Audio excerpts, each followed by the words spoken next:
Hi guys, welcome to day 7 of our Marian Virtue Challenge. Today we are talking about, for the first time ever, the virtue of ardent charity. So today's meditation and the next two for ardent charity will be written by Tracy Jansen and read to you by me. So first we're starting off with a Bible verse from Matthew 22 verses 37 to 39. You shall love the Lord your God with all your heart, and with all your soul, and with all your mind. This is the first and greatest commandment, and the second is like it. You shall love your neighbor as yourself. Love is one of the most central themes of the Bible and of Christianity as a whole.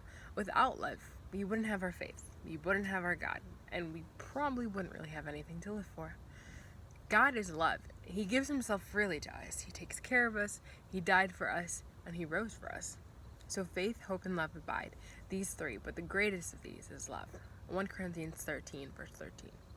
Another word for love is charity. St. Paul tells us that the highest virtue is love, and not love in the way that the world sees it, as just a feeling. I really like you, you're really useful, but an actual, ardent, living act of true love.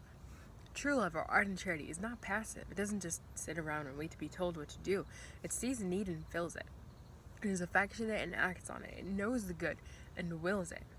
So how did Mary live this out? Well, she lived it out every day of her life.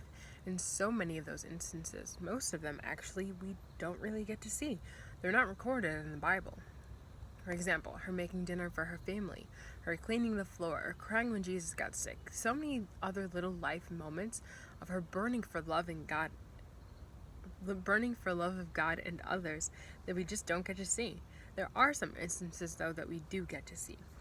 For example, when she heard her cousin was pregnant, she went to help her. She knew Elizabeth probably needed it. And not only did she go, but she went with haste. Luke 1:3. When Jesus was dying on the cross, the most horrific moment of her life, she stood by him and did not despair, did not leave him alone, but instead she comforted him by her presence. She went to him as he carried his cross. She walked with him and put him before everything else.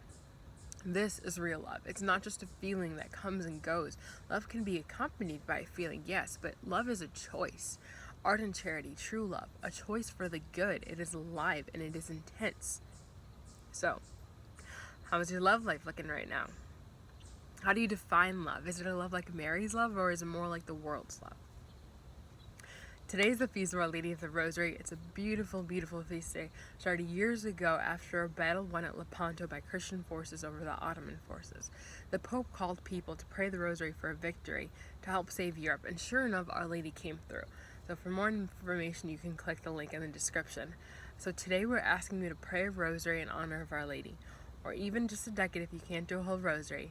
A decade is 1 Our Father, 10 Hail Marys, and a Glory Be.